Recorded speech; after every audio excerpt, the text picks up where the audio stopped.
organized by the International Society for Pharmacoeconomics and Outcomes Research India, Andhra Pradesh Regional Chapter in association with International Society for Pharmacoeconomics and Outcomes Research, Raipur, India Student Chapter on 5th and 6th April 2024.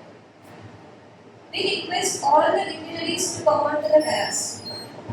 We request our Principal Sir Dr. Y. Patna Reddy Garu, President, ISPOR India Regional Chapter, to the dais. And we invite Program Convener Dr. V. Pradeep Kumar Sir, Professor, Department of Ecology, onto the dais. And we invite our Chief Guest Dr. Harharnath Sharma Sir, Pathologist, RD Hospital, onto the dais. We invite Dr. Savita R.S., Associate Professor and Head Department of Pharmacy Practice, JSS College of Pharmacy, Mysuru, onto the dais. We invite Dr. Sashikala Valiman, Associate Professor, Department of Pharmacy Practice, Kerala University, Belgavi. We invite Dr. K. Vinod Kumar Sir, Administrative Officer, Raipur, onto the dais.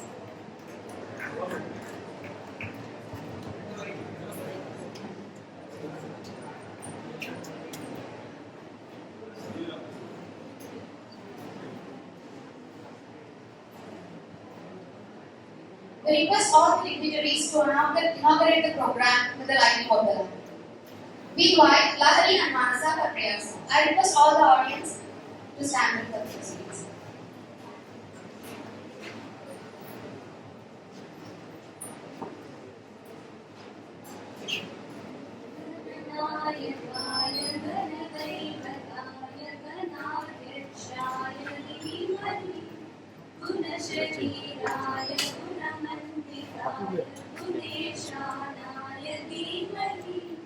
गुणातीताय गुणाधीशाय गुणप्रविष्टाय धीमहि एकदन्ताय वक्रतुण्डाय गौरीतनयाय धीमहि गजेशानाय बालचन्द्राय श्रीगणेशाय धीमहि गानचतुराय गानप्राणाय गानान्तरात्मने गानोत्सुकाय गानमत्ताय गानोत्सुकमनसे गुरुपूजिताय गुरुदैवताय गुरुकुलत्पायिने गुरुविक्रमाय गुह्यप्रवराय गुरवे गुरगुरवे गुरुदैत्यकलाक्षेत्रे गुरुधर्मसराराध्याय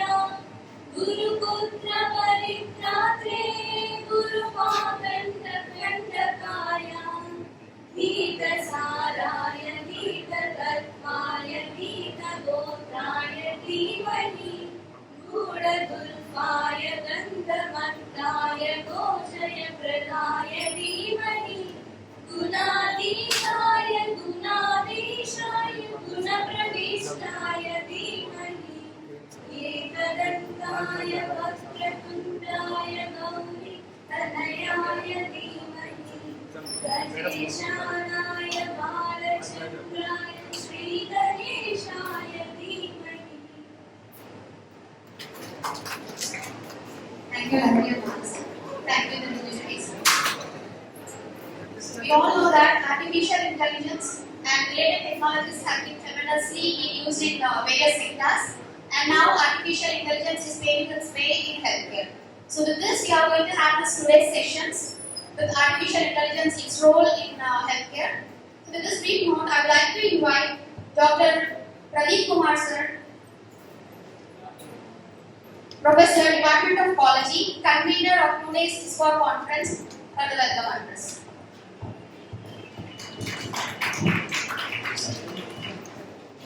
Dignitaries on the dais, today's chief guest, Dr. Harharnath Sharma Sir, RBT Hospitals, our beloved principal, and chief patron of today's conference, President of ISPOR India Registration Center, Professor Y. Patna Reddy Garu, Administrative Officer K. Vinod Kumar Sir, and today's excellent speakers, Dr. Savita Madam from JSS University, Dr. Shish. This is located at the United States of America. ISPOR India headquarters is located on Mumbai. ISPOR India Andhra Pradesh regional chapter, the headquarters is the Raipur. Since from past 12 years, we are continuously organizing national and international conferences with the support of ISPOR as well as the various ISPOR of Raipur. Till now, we have organized 2 international and 11 national conferences. The main axiom of this conference is to explore the significance of artificial intelligence in healthcare. And today we will be having 5 sessions. Session 1, Dr. Savita Madam, Professor and Head Department of Pharmacy Practice, JSS University, Mysore. One more Dr. Shishikala Madam, she is Department of Pharmacy Practice from KLU University. One more Dr. Dinesh from CCLD Hyderabad, and Dr. Denijam from MS Ramaya University, Bangalore. One more Dr. Hossein from Makot University, Kolkata. So there is 5 sessions today, and tomorrow we have 2 sessions and as well as poster presentations. I hope you will enjoy the scientific sessions. Thank you for the participation.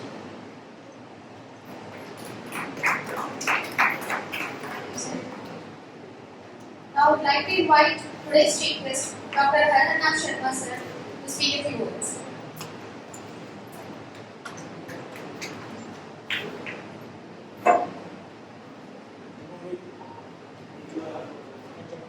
Sir, Savita, Shishikala Madam, from the dais, and my dear delegates. I am happy to know that Raipur has been organizing this sort of conferences all these years, and they have become pioneers in this type of conferences, and I'm sure that they are going to impart a lot of knowledge and make the delegates as well as the students experts in their field. And as a part of that, they have started this, they have this program using this artificial intelligence in healthcare and research of it. And I don't know how far I fit into this, but anyway, I thank them choosing me as the chief guest. The healthcare has been an important issue in the society because we need the best help for the people. So we have to use all our resources to make the people healthy. So for that, we have the hospitals to treat them, and a lot of expenditure also is there in this management of this healthcare. So far, and of course we belong to the old school where we are still using the writing or even the computers to know how much amount is to be spent on each area. Now with these techniques now which are emerging, the artificial intelligence, so people stop using their own brain. They are not going for artificial things because it will be more accurate they feel. Artificial intelligence is more accurate and more possibly economical, I am not sure. And it is going to give you tremendous impetus as well as the advances you can use through this artificial intelligence, which may not be possible through a mechanical or even the current type of using the computers or the methodologies. So I am happy that Raipur has taken a step forward and is conducting this type of conference where the use of artificial intelligence in the healthcare, how it can be done, what researches can be done, and how best ultimately you are going to do the best healthcare, and how much you are using the economics. The economic part is more important. The healthcare is also important, but how much money you are using in them, driving or making the best use of it, and without wasting the money. So that's more important. So in this way, the artificial intelligence is going to definitely help, because it is a programmed one. It will not deviate. It will not deviate to the left or right. district. So it will give you the what you have to do, that's all. So that we have to pick up. And I am sure that the people, the youngsters who are here, the delegates and the budding pharmacists, and you are going to work in various fields, and you are going to have a lot of use with this artificial intelligence. I think this conference is going to make you more interested in this topic and make you more learn about this subject, which is going to help in the future. So I thank all of you to enjoy this session today and tomorrow also, and I thank the organizers for giving me this opportunity to be part of this conference. Thank you. Thank you.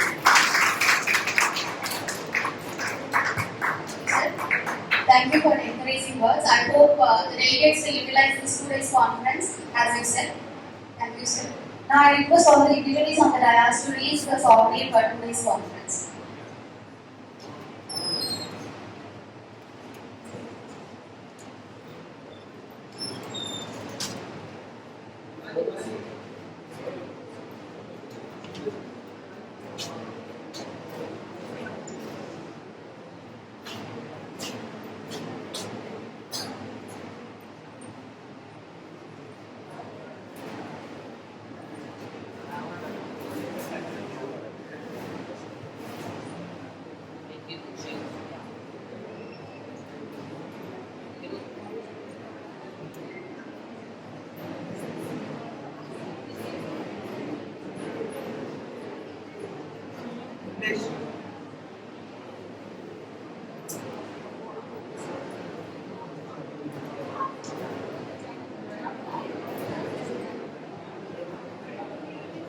Thank you all the dignitaries. Now I request the dignitaries on the dais to felicitate today's chief guest, Dr. Harhana Sharma. I request all the audience to stand up for this.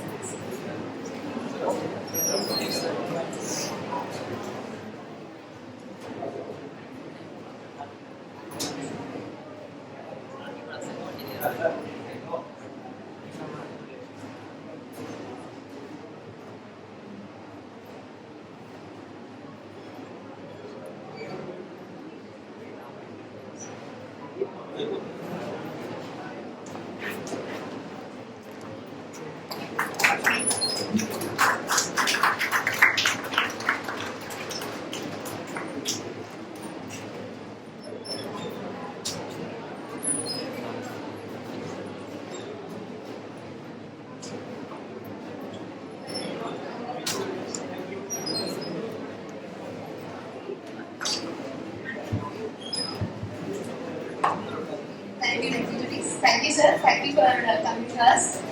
Thank you for taking the opportunity. Within short few minutes, we are going to start our first scientific session. I request the delegates to be seated. We'll start the first session within few minutes.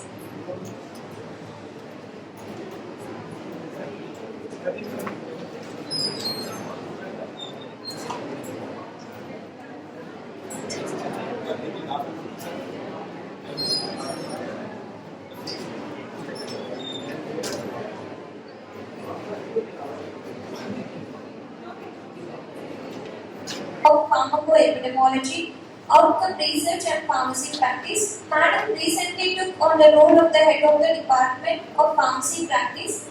Madam, current research focus is on dosing of antibiotics in critically ill patients. Madam is the co-convener for organizing International Conference ACPE 2023. Madam published a number of papers in reputed national and international journals. Currently, Madam has been guiding 5 research students. With this brief introduction, I request Dr. Savita Madam to start the session.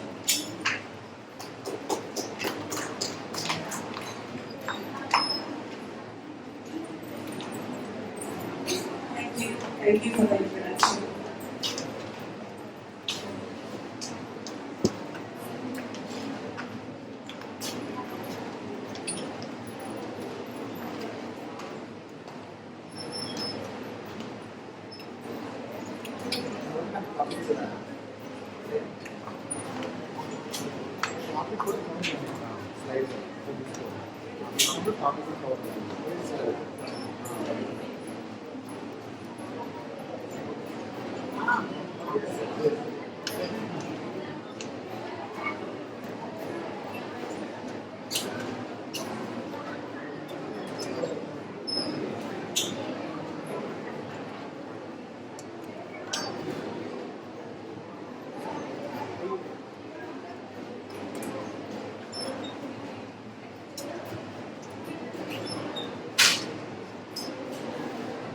Good morning, everybody.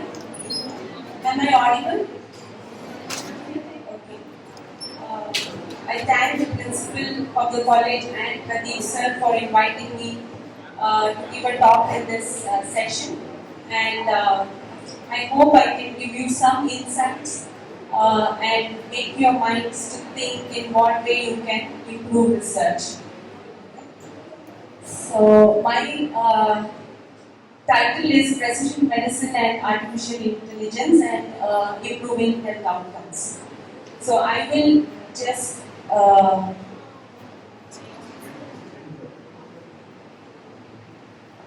discuss first, I define what precision medicine is, and then I'll give you an overview of artificial intelligence in healthcare, and I'll tell you about the synergy of precision medicine and artificial intelligence, and list some applications of artificial intelligence in precision medicine. And then I'll also be telling some challenges and other things to be considered when we are using AI in healthcare. And I have some real world success stories. And I'll also discuss something about the ethical and societal implications of artificial intelligence and a little bit of future directions, and then conclude. So, if you see the next. So, if you see the, I'll first talk about precision medicine. From years before, evidence-based medicine was what we have learned. When I came into pharmacy also, I learned about evidence-based medicine. But even before that, there was this term that is traditional medicine.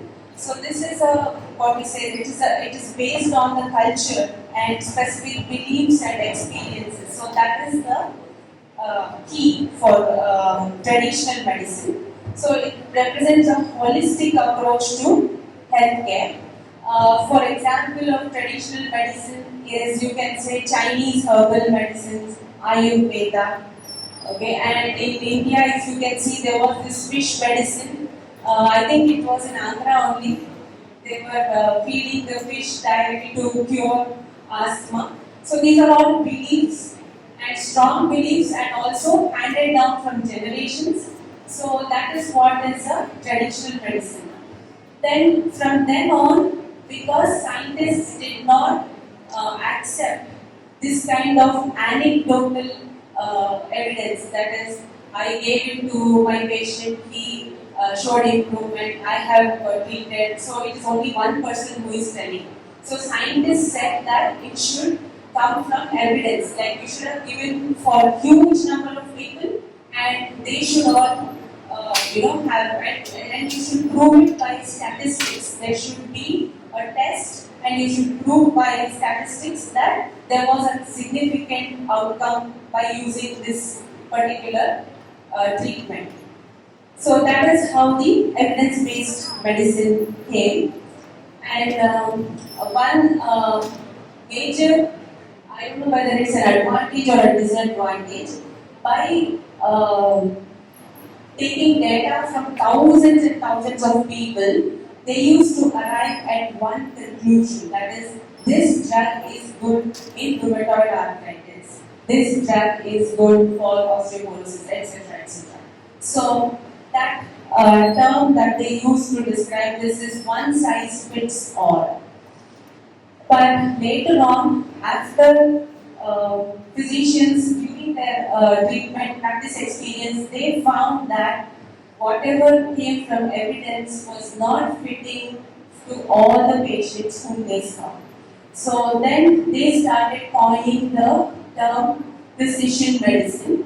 So what they said is, giving generic treatment, that is, for hypertension, give everyone thiazide or furosemide. So instead of that, that they said is old school. Now you need to look at each individual, see his genetic composition, his omics. I think our There's another person who is going to speak today from Center for Cellular and Molecular Biology who can tell more about proteomics, metabolomics, and other things. So every person differs in the way they metabolize and they synthesize proteins in their body. So based on that, the drug effect may not be the same for the persons who have a different gene, or there's a polymorphism in their gene, or they have a different omics.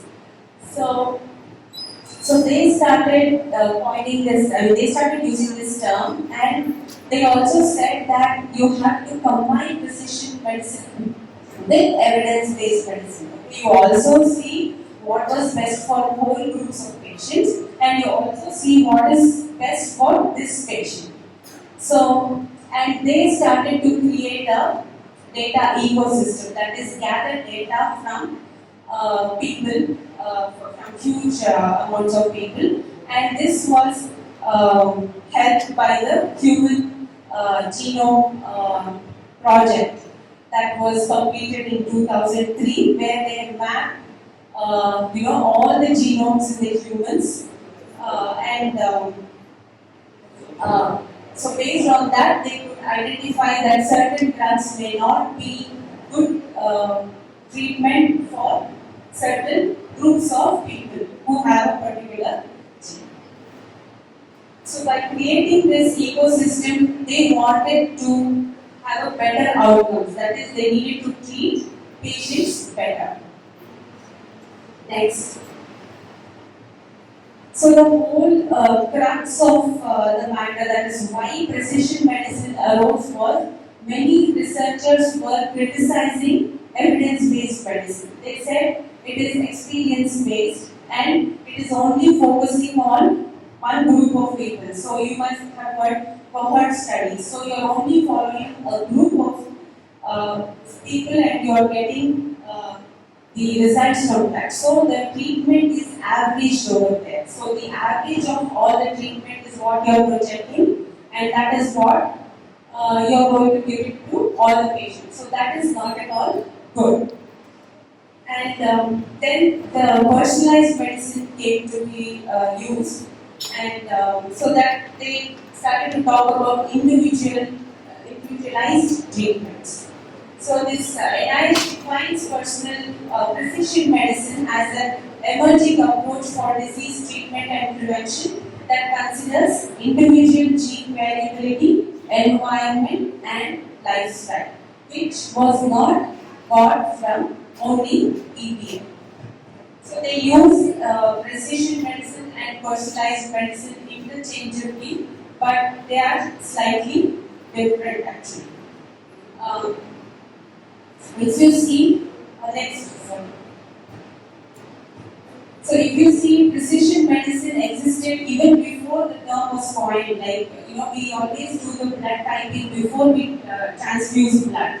So that is precision medicine. You are exactly trying to map what is that blood group, and that's why you are giving that blood group. Okay. So a flip side or a subset of this precision medicine mainly is the genomics-based concept. So that emerged following the Human Genome Project, which I just discussed. That is, the whole of the human DNA was mapped, and every single allele and its polymorphisms, that is the different, the paired allele, all those things were mapped. And there is this huge database that is available, and anyone who wants to do research of this can access this database. So whereas the personalized medicine, what it used was, it was concept of treating a patient as a person, and you're not treating the condition. So the healthcare practitioners or doctors or physicians in general, they want to treat the disease. Okay. So if you say personalized medicine, you are actually treating the patient. So consider the patient in every aspect. So when they started using this personalized medicine, the meaning and the connotation, it was interpreted in different ways by the patients and the general public. So they started thinking, okay, I don't think I want this personalized medicine. So what is this? So a lot of questions were being asked. So they started using the term precision medicine instead. Next. So then, so personalized precision, and that they kept going around. But then the P4 medicine was what coined in 2004, and the P4 stands for predictive, preventive, personalized, and participative medicine.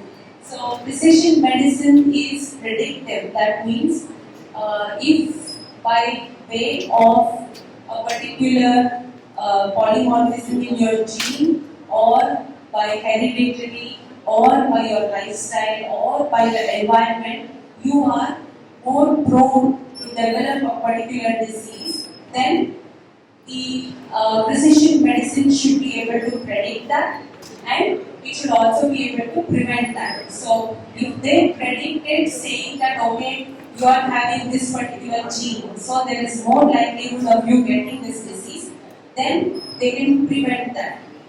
Either start drugs before or start lifestyle modifications before.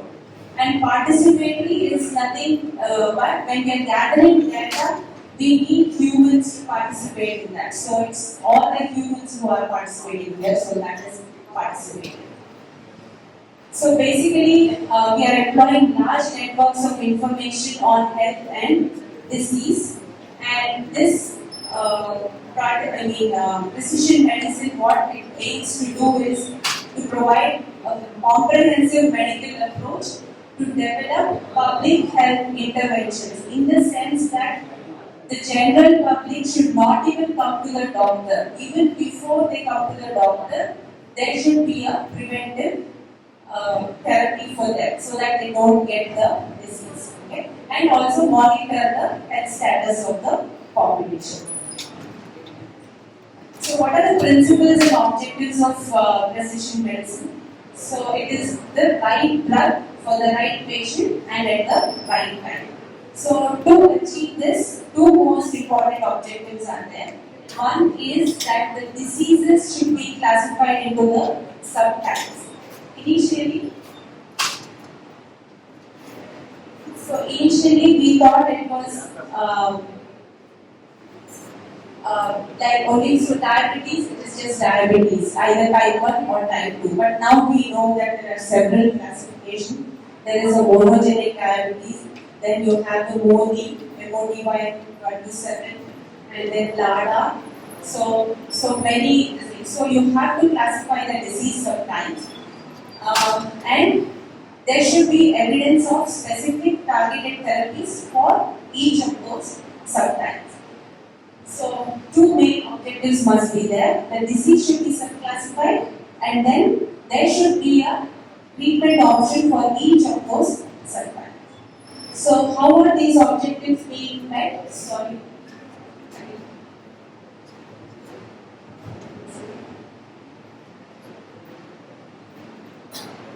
Next.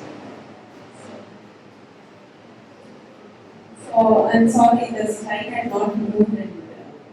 That is one.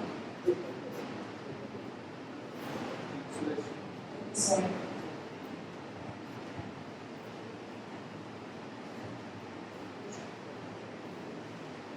One more back, please. Next. So how they are being achieved is like in metabolomics, we have made a lot of progress, and most of AI that has been used has been in metabolomics. And also in targeted therapies, we know about monoclonal antibodies, and they have identified, especially in cancer chemotherapy, these targeted therapies have been there. And then functional precision medicine models have been developed, putting in all the characteristics that can affect the outcome. And then the EHRs. EHRs are nothing but electronic health records. So now most, especially in the US and Europe, all research is done on using electronic health records. In India also to a certain extent we have the ESI database. Otherwise the private hospitals you have to ask them to share the data. And then in the last 2 decades this big data analytics, especially in healthcare, the amount of data that is being accumulated is like 100 times more than what it was before. So if the data is just sitting there and we are not making use of it, then it's really not helping anybody. So we need to query the data, we need to use the data, we need to develop algorithms and then have those feedback and then see how this objective of precision medicine is achieved.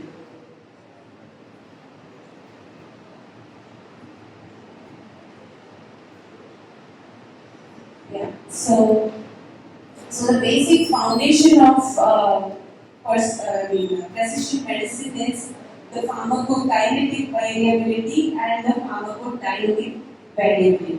So the pharmacokinetic variability, you have the subject phenotype, that is the weight of the person, the body surface area, the organ status, age, ethnicity, gender, and the microbiome. All of these is the phenotype. Then we have the subject genotype, that is any polymorphisms in the metabolizing enzymes or in the transport or in the receptors. Okay, so all these things are the genotype.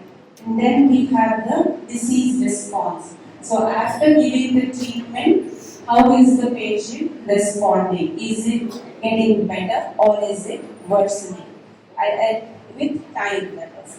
And then we have the lifestyle and environment. So the lifestyle and environmental factors like concomitant medications that he is using, diet, as well as smoking and any other habits that the patient has. And then we have adherence to treatment, that is drug formulation, whether the patient is taking the drugs properly. And then we have the drug regimen, that is whether what was the route of administration, what was the formulation of the drug, and what is the dosing regimen. So all these things affect the pharmacokinetic variability, and all these interact with each other to finally decide on the outcome for the patient. And secondly, we have this pharmacodynamic variability. So this is mainly polymorphisms in drug targets or the downstream pathways and mutations of disease heterogeneity.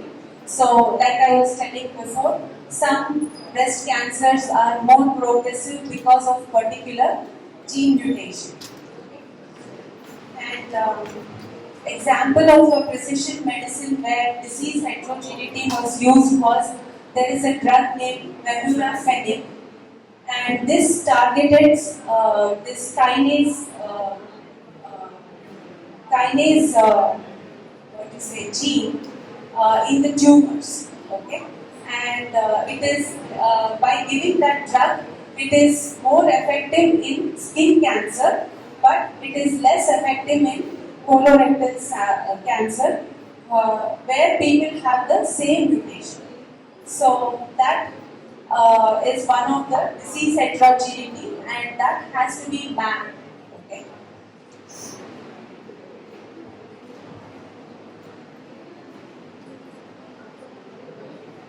Then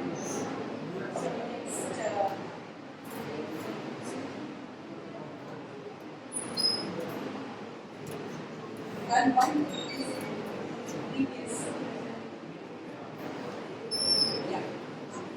So just to tell you where all we have used precision medicine.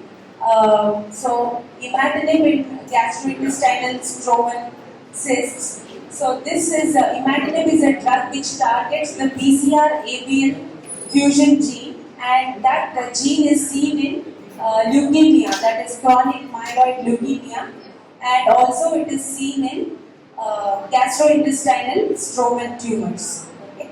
So by giving this drug, they have because they have this particular mutations, they have been able to identify that this drug is best to treat the gastrointestinal stromal tumors. Then you have this trastuzumab. I think anyone who is posted in oncology knows about this.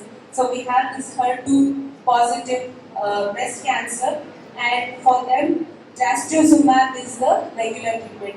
For general other people, breast cancers, we have the CAF regimen and other regimens, but for these people, you use trastuzumab because it has improved the survival. And then we also have tyrosine kinase, osimertinib, that is a third generation tyrosine kinase inhibitor. So this was targeted to prevent resistance to anti-cancer drugs. And that is in cancer. And then in asthma, we have this drug called mepolizumab, and this was initially given for everybody with asthma, but there was no improvement. Then after some time, they found out that those people who have these antibodies to interleukin 5. Interleukin 5 is it's an acute phase, not an acute phase, but it is one of the mediators of inflammation in asthma. So, and those who have this IL-5 antibodies have what we call as hypereosinophilic syndrome. Then they found that mepolizumab is very effective for people who have this syndrome. So instead of giving that for everyone, that drug can be only given for these people. And similarly, omalizumab is a drug which is given for people who have IgE antibodies. So IgE levels less than 50 is good. People who have less than 50 can receive omalizumab. So all this is a outcome of precision medicine. Then if you come to metabolic disorders, that is mainly you have diabetes. So like I was telling you, there are many different subtypes, and there is a thing called as monogenic diabetes, which can be seen even in infants. And giving insulin to them was very detrimental because they were going into hypoglycemia, and there were serious growth issues for them. So by giving sulfonylureas only with babies and children who have monogenic diabetes, you could control all the other adverse effects. Then I think we also know about this PCSK9. So this PCSK9 is a protein, or I don't know, it's an enzyme probably, which prevents the LDL receptors from, or it was destroying the LDL receptors. So by preventing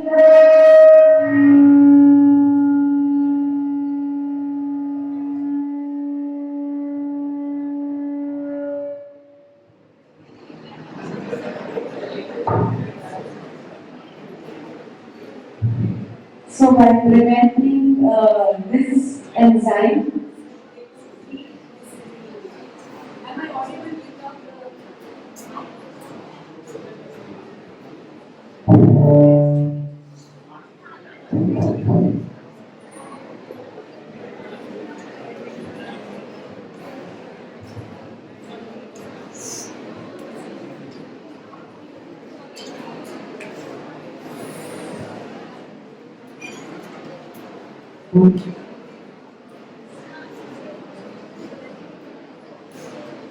Hello.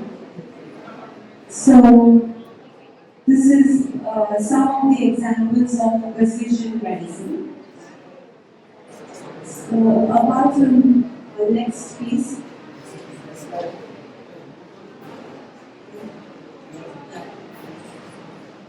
So that is for treatment. We also use precision medicine for prevention. So ADRs which occur because of polymorphisms in the site 450 metabolizing enzymes can be prevented if you do not give the drug or if you decrease the dose of the drug.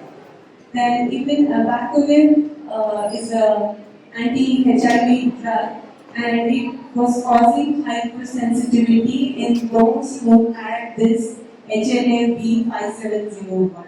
So avoiding the use of this drug in those people can prevent ADRs. And also the vitamin K epoxidase reductase enzyme. So people who have polymorphisms in that enzyme will not respond to warfarin. So you need to adjust warfarin dosing for those patients. And then we have the BRCA mutations in the BRCA gene, and it was found that they respond to tamoxifen. And also they have gone to such an extent that they have performed a mastectomy for those who have this BRCA mutation to prevent them from getting breast cancer. And likewise, even for multiple endocrine neoplasia, so they have a high chance of getting thyroid cancer, so you can go for a thyroidectomy. So next. So in personalized medicine, I'm sorry the color is very bad, but actually the pills over here are in different colors. I hope you can make it. So in EPM, basically one size fits all medicine. 3 different people come to the clinic and all of them get the same drug. Whereas in personalized medicine, because each person has a different set of lifestyles or a different set of genes or any other omics, then they get either a different drug or a reduced dose or a different formulation altogether.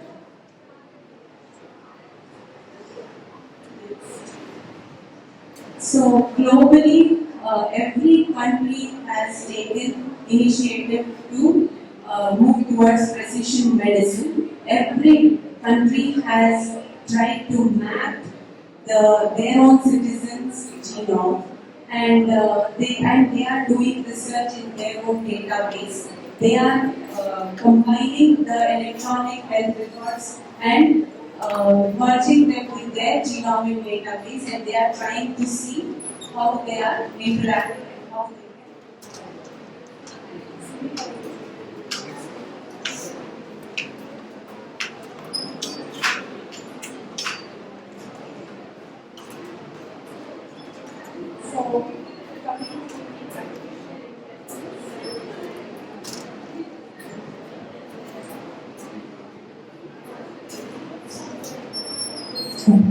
So coming to artificial intelligence, so to define that, it's called as artificial intelligence because it mimics human behavior, and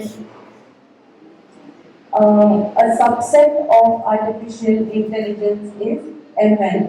So people generally tend to use AI ML in a single thing, but actually ML is nothing but the actual, core of the artificial intelligence, you can say, is ML, because they are the ones which are actually trained to look at the data. They are the ones which are fed with the data. And this data, they are using probabilistic and linear algebra, and these algorithms are developed over time to learn and automatically solve some tasks or predictive outcomes. And again, a subset of machine learning is deep learning. So in deep learning, we are actually relying on multi-layered neural networks to solve these tasks. So it is not just an input is given and that is seen and the output is given. after the input is given, there's a feedback layer, and that feedback layer can be several layers. And first time when I get my salary, I might go buy a saree. So the machine learning algorithm will first take it as she buys sarees. Then the second time I get a salary, I might go buy shoes.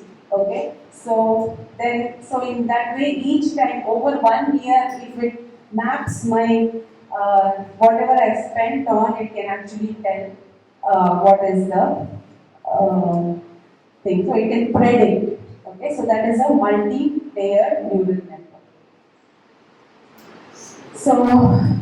The same thing is being used in health, and like I said, there's a large amount of untapped data, and there is an impact on health, lifestyle, nutrition, environment, and access to care. And it has been found that the 60% of health determinants are behavioral, that is, and socio-economical, physiological, and psychological. And even if you see, sorry, just go back. And about 30% is from our genes, and 10% is actual medical history. So only this 10%, over the course of our lifetimes, we can generate 300 million books of personal and health related data, which people can use to see how well we can prevent a disease or treat a disease or even prolong life. So the big data next. So the big data phenomenon is generally referred to as 5 things. So it has volume, it has velocity, that is too much of data is being collected over there, and velocity, that is the speed at which it is collected, is also too much, and there is a variety of data. So if I type say vomiting in Google, I get so many things. Okay, so variety in the sense like it could be ADRs due to drugs, okay, pregnancy, so many things, okay. And variety in the sense, again, it is structured data, unstructured data, as well as semi-structured data. So all these things are giving rise to this big data phenomenon. And then also the veracity, that is the accuracy and predictiveness of all the data. And again the value, what can we do with this much data? So what an AI system is it exhibits 4 main characteristics that allow us to perceive it as being cognitive. So an AI system understands, that is by reading, processing, and interpreting all the structured data as well as the unstructured data. And also an AI system reasons, that is by understanding entities and relationships and drawing connections, proposing hypotheses, deriving inferences, and it evaluates evidence. And thirdly, an AI system learns from human experts and real-world cases by collecting feedback and learning from outcomes at all levels. And also, an AI system empowers and interacts clinicians and users by providing an integrated experience into a variety of settings.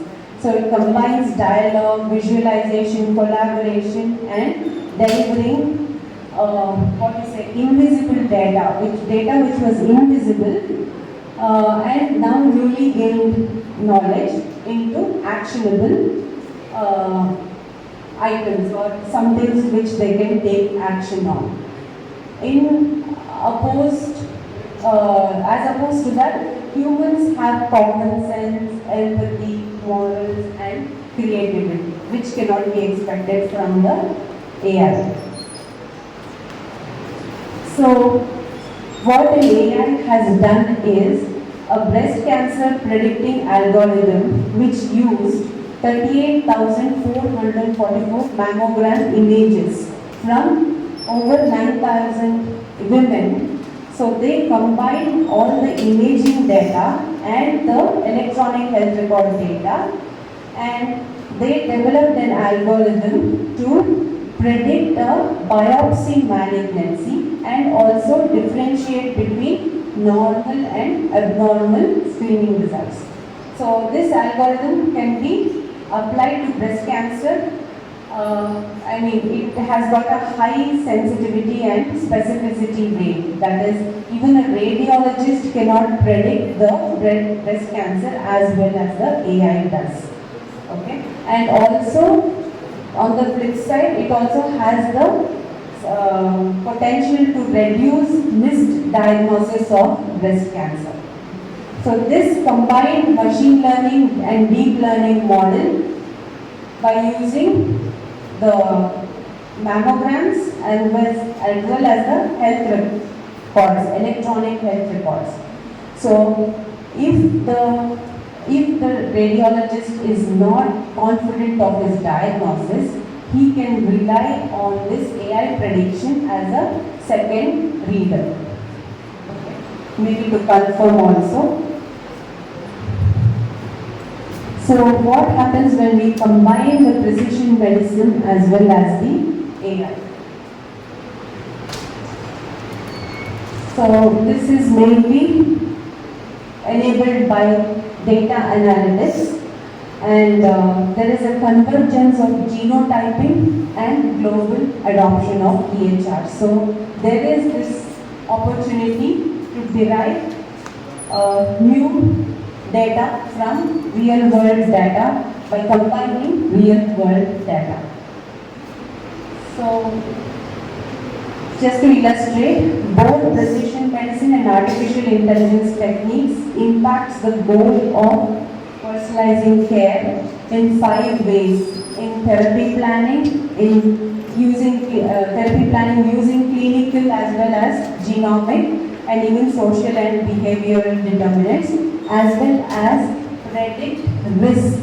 Okay, predict the risk using the same variables. So just to show some examples in therapy planning. So we have something called as medulloblastoma, and again there is disease homogeneity in here. Usually medulloblastoma is treated with chemotherapy, surgery as well as radiation therapy. So medulloblastoma is basically a tumor in the brain. And by using AI, they will be able to predict a particular type of, a subtype of this medulloblastoma, which is winged tumor, which is usually seen in children. So and these people can respond only to chemotherapy, they don't need radiation therapy. So by using this AI, they have managed to treat these people with winged tumors only with chemotherapy, and they have prevented the bad effects of whole brain radiation. There are secondary cancers which come because of exposure to radiation. And then radiogenomics, like I told you, so a radiologist can combine the genomic data as well as the AI can scan hundreds of radiological scans, as well as combine that with the gene data of the patient, and then able to predict the risk of worsening of disease or even occurrence of disease. Then another thing is the environmental considerations in therapy planning. So a homeless situation is not much seen, but in the US and other places, there are people who live in mobile vans, in the sense they live in this city for say 10 days or something, and whenever their mind feels like it, they move to another city. So getting healthcare to them is difficult. Likewise, we have remote locations, so difficult to access and not much primary healthcare available there. So by using AI, we can actually even see how we can deliver healthcare to these people. Then clinical considerations. So now age and comorbidities are the highest,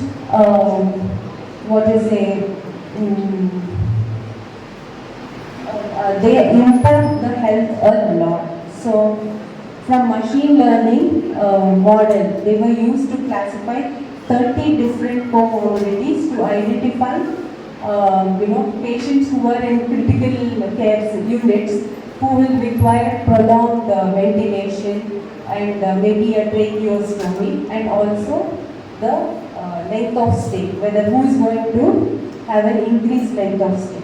And even other studies have also used AI algorithms to analyze adverse events which have been occurred at the bedside. Bedside monitoring has occurred and adverse events has occurred, and they have looked at that and other clinical parameters and have predicted whether organ dysfunction and failure can occur in a patient. Then again, in genomic considerations in this prediction or diagnosis, the greatest progress has been made in cancer, that is breast cancer prevention by identifying the genes, and then even cardiovascular risk prediction by following their family health profiles, their lifestyles, and also their genes. They have been able to predict this cardiovascular risk. Then apart from that, there are non-genomic considerations also. By using a voice-based analyzer, they have been able to predict Parkinson's, and then Alzheimer's and any cognitive disorders by the way they speak and the fastness with which they speak, the kind of words they use, so all those things. And even in labor, that is stress labor, usually there are only in certain conditions where you can perform a cesarean. So by using AI, they, from the details of the mother, they could predict which is a stress in pregnancy and accordingly advise cesarean or a normal delivery. Likewise, they have done for colon polyps, diabetic retinopathy. By observing the retinal scan of diabetics, they have been able to predict that. And most importantly, like I said, in metastasis, they have also been able to predict metastasis in cancer patients.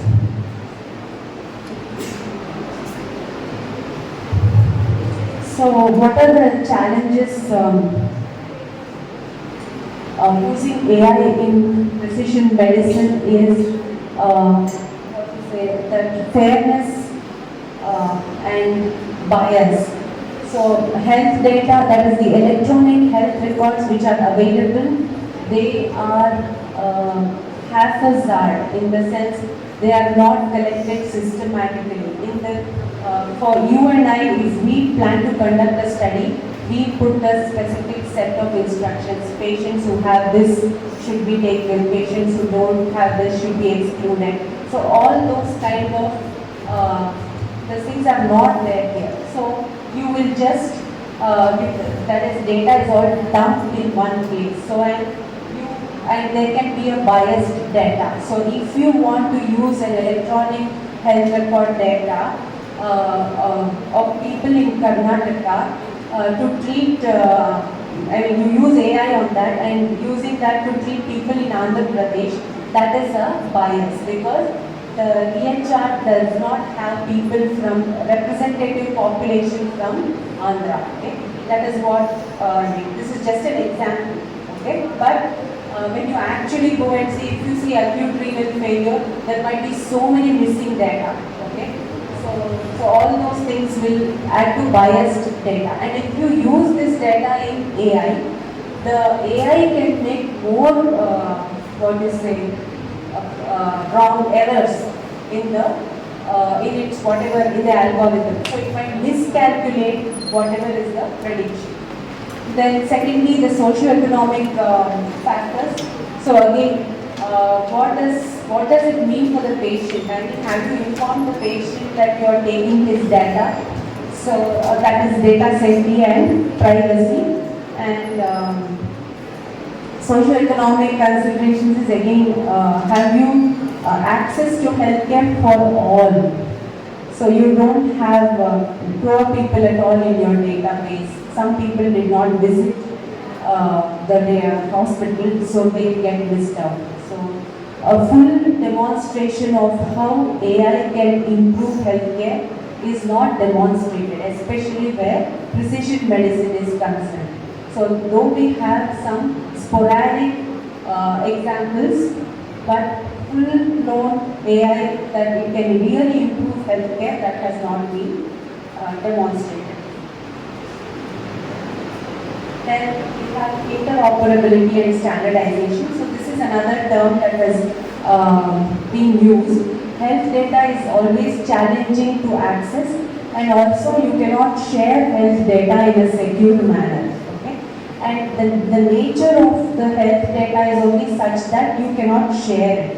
It's difficult to share because it is sensitive, and again privacy and security matters are there. So the inability to access this kind of data when it is needed, that can cause significant harm. So interoperability of data means a timely and secure access and integration of EHR data.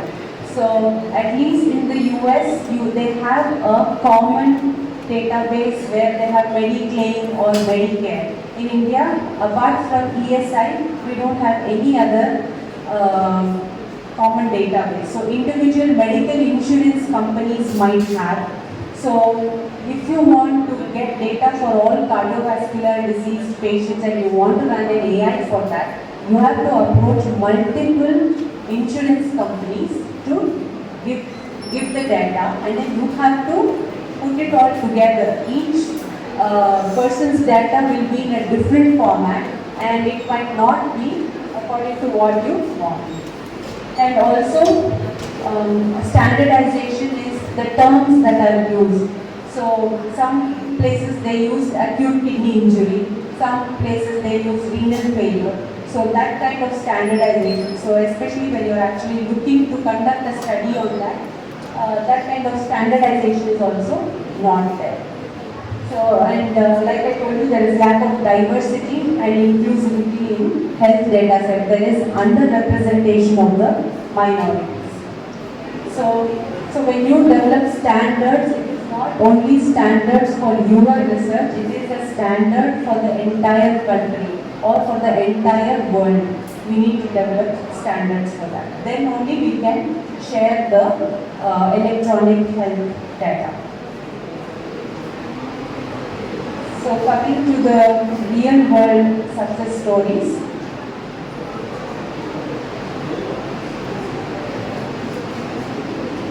So AI assisted clinical practice, so improved diagnosis accuracy, like I told you from the breast cancer incident. So they reduced the false positives and false negatives by using AI. And also this retinal scans to detect diabetic retinopathy and EKG abnormalities to predict risk factors for cardiovascular diseases, deep learning algorithms to detect pneumonia, and diagnosis of acute appendicitis using ML. So the random forest algorithm was the one which accurately predicted 83.75% appendicitis cases, and they plan to use a similar kind of thing for COVID infections also. Then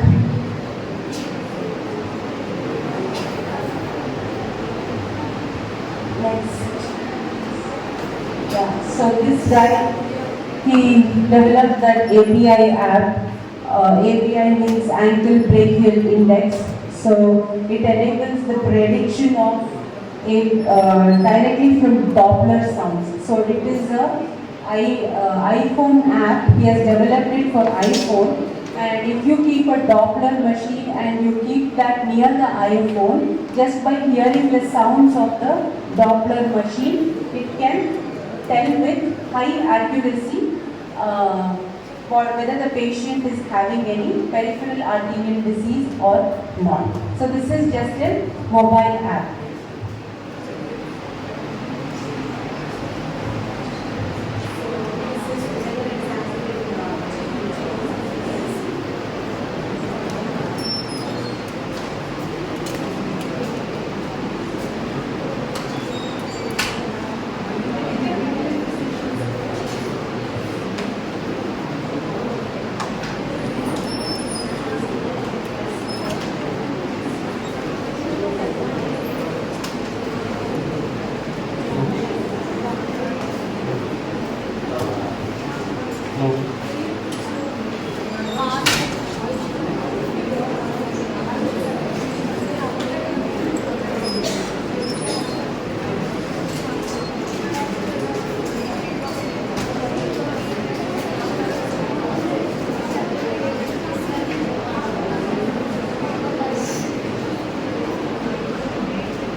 But I'll just discuss the ethical issues associated with use of such data.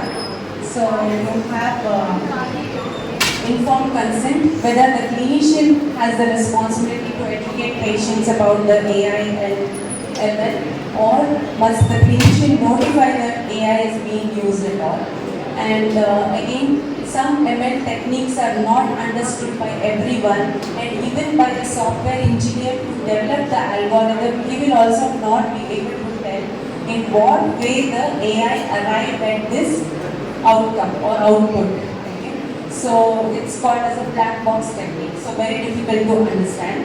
And also some patients may not be willing to share their genetic and family data. And again, the data analysis of wearable sensors, like I said, your iWatch, how much data it is collecting from you. So is it all ethical? Okay.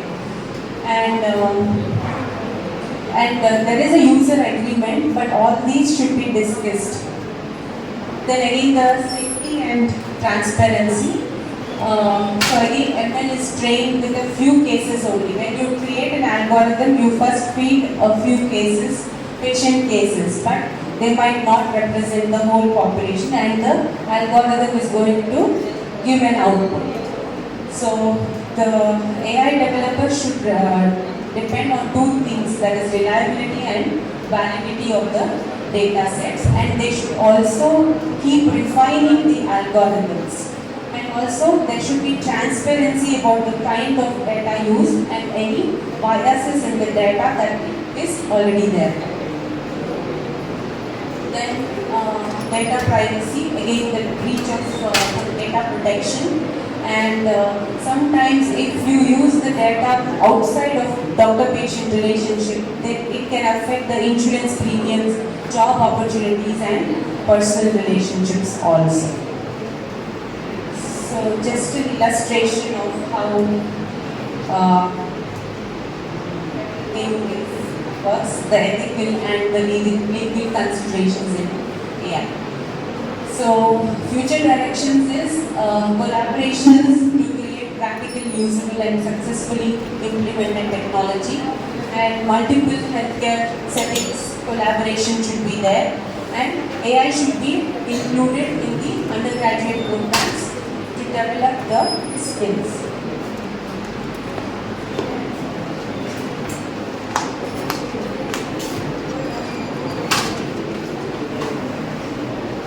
So my take is that cybersecurity and robust security measures should be implemented, and also that trust building and patient education. So this is crucial for success in AI and the these are my references.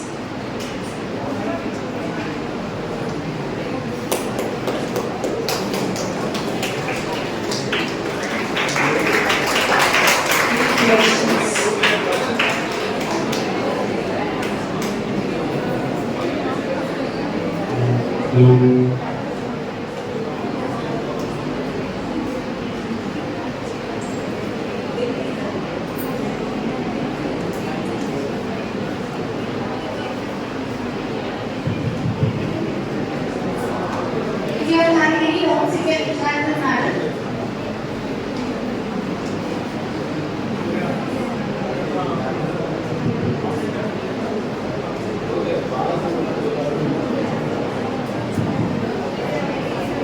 Thank you, ma'am. I hope the ladies have having a happy hour. Madam wants to have.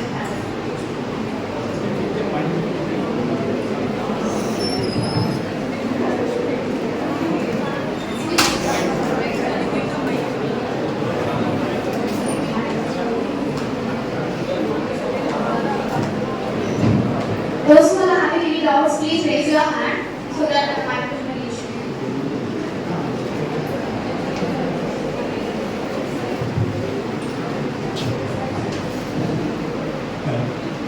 Excuse me.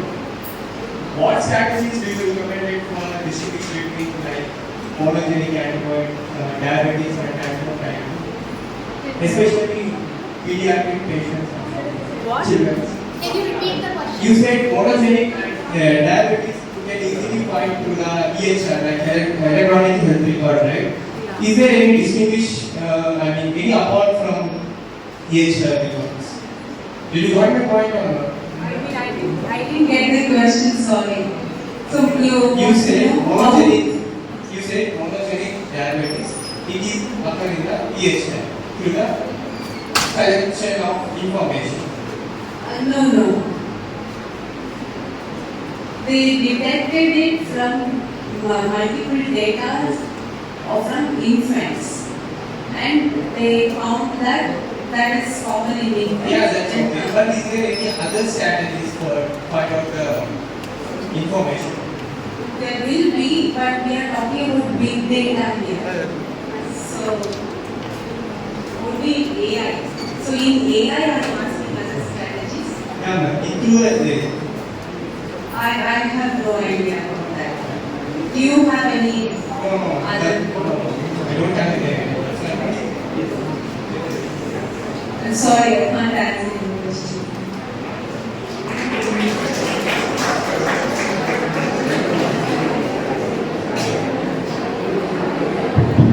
Any other doubts?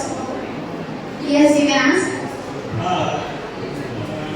As far as AI is concerned, I have a question.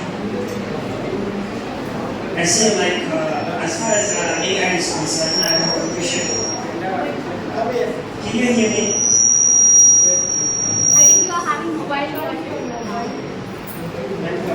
Yes, can you hear me? Yeah, switch off your mobile or something.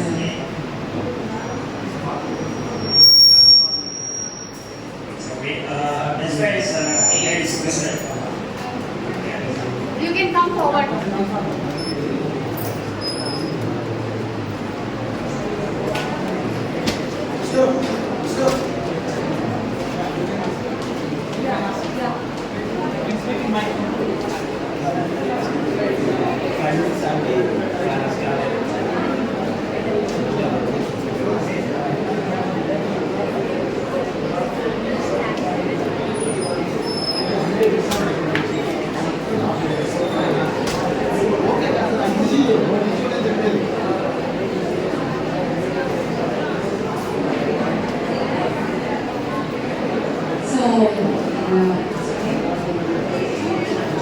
Josh Andrews' question is can AI have more negative than positive? So yeah, it can. That's what. If you don't look at your algorithms and keep correcting the algorithm properly, if you don't ensure that your data is right, if you don't ensure, if your data is biased, then definitely there is a negative side to it. And then again, especially in a culture like ours in India, if by doing a genomic test you are telling that a girl is, likely to get breast cancer in her life, what is going to be her marriage opportunities? So all those kinds of ethical issues are there. That's why many patients might not be willing to share this data. So there's a lot of gray area, a lot of work needs to be done in this area, and then policies must come, and there must be clear-cut rules to say you cannot use AI to do this, you can only use AI to do that. So that way maybe we can prevent the negatives. And I think you all saw the latest Mission Impossible movie. I mean, I'm always giving references of movies to my students because they can understand that. The latest, where the AI takes over, and that is the villain over there. So we don't want that to happen. So now only we should start putting policies in place and say where AI can go and where it cannot. Did that answer your question, Josh? Thank you, ma'am. Any other questions? Thank you.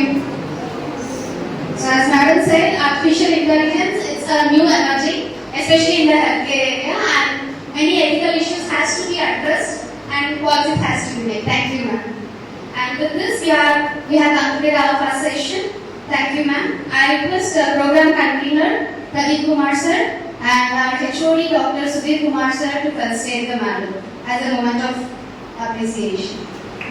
Please, ma'am, please come to the desk.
Now we are going to move our next session on value-based health economics and outcome research using artificial intelligence, opportunities and challenges by Dr. Denny Johnson, Professor, Faculty of Life and Health Sciences, MS Ramaya University of Applied Sciences, Bangalore. Dr. Jenny Johnson, Professor, Faculty of Life and Allied Health Sciences, Adjunct Professor, School of Public Health, University of Adelaide, Co-Director, Evidence Synthesis and Implementation for Indigenous Health, JPI Affiliate Center, President ISPOR India Chapter, Advisory Board Member, Disability Coordinating Group, Camp Well Collaboration, Member, Society for Research Synthesis Methods. Sir, research area includes evidence synthesis, health technology assessment, health financing, health data science. Sir has received various awards or grants from ICMR and WHO. Sir has membership in various editorial boards. Sir has more than 130 publications. With this brief introduction, I request Dr. Jenny Johnson to start the session.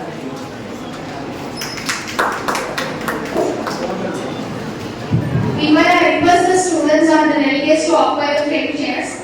Thank you.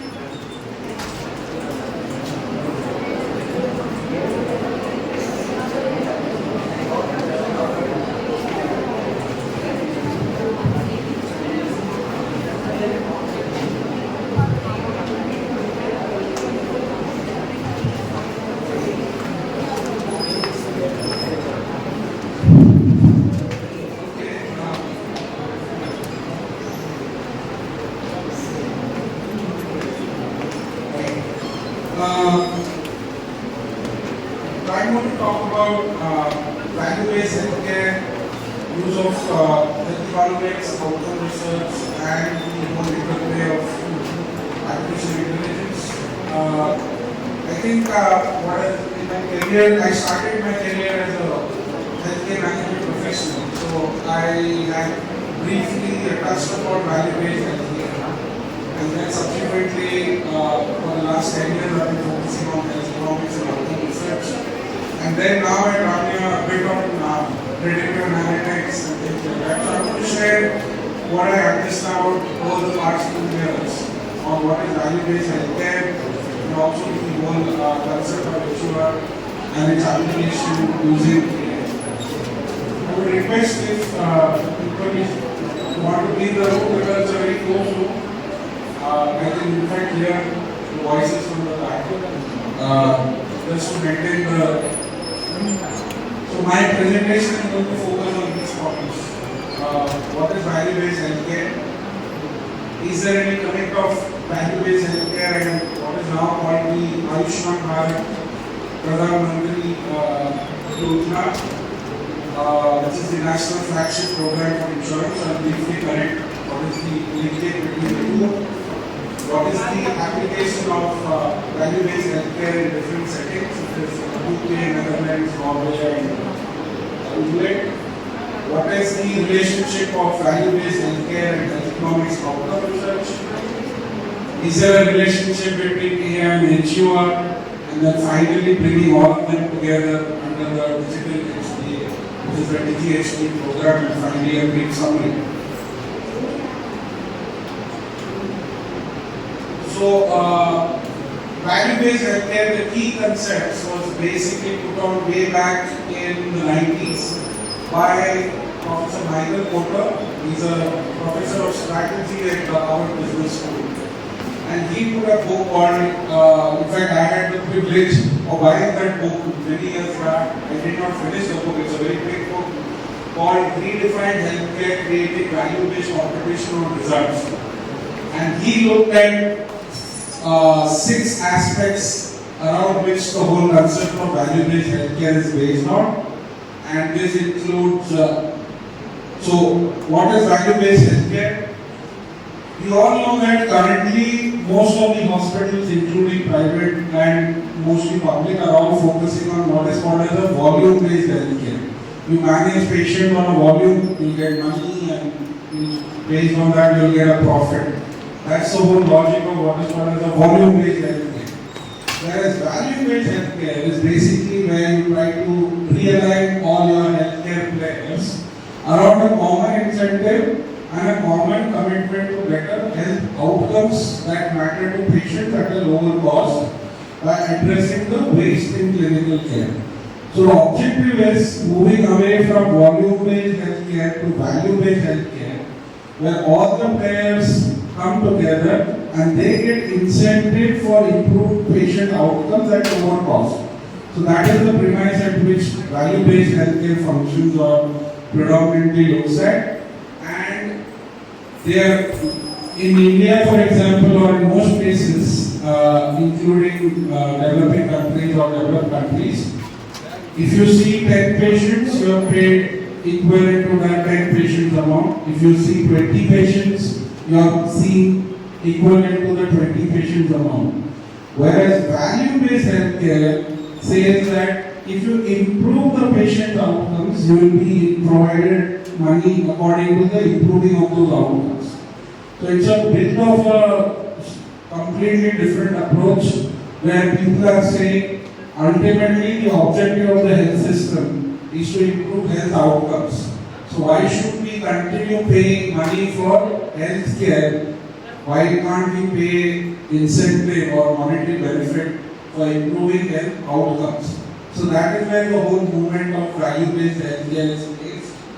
And basically, rather than having a fee-for-service or a capitation model where we use that as a means to pay for healthcare services, the value that we call in value-based healthcare comes from the improving of the health outcomes. That is the whole value concept in value-based healthcare. Now, if you take what is the benefits of value-based healthcare delivery, then for patients, the benefit is coming that they get the same level of care at lower cost and better outcomes, right? Which is value for money for them, because they are not paying to receive healthcare anymore. They are paying money to receive better health outcomes.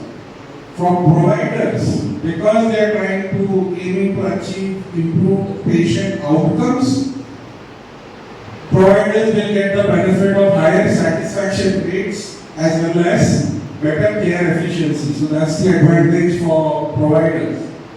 For the payers, because both the providers are focusing on improving patient outcomes, the payers will benefit by having stronger cost control as well as reducing the risk of managing the patient for a longer period due to poor health outcomes. For the suppliers which are providing drugs or devices or technology, then in that case you have the alignment of prices based on patient outcomes, and then finally you have a society which has a result of reduced healthcare spending and better outcomes overall health. So this is the New England Journal of Medicine paper which guides what is the benefits of value-based healthcare. So what are the new models of delivery? It's good to say value-based healthcare, but how do you manage this? Or how do you deliver value-based healthcare on the ground? So multiple models exist. The first one that has come is called medical homes, and basically medical homes tries to have an integrated approach to both specialty and acute care using a patient-centered medical home, a PCMH, and it is not a physical location-based concept.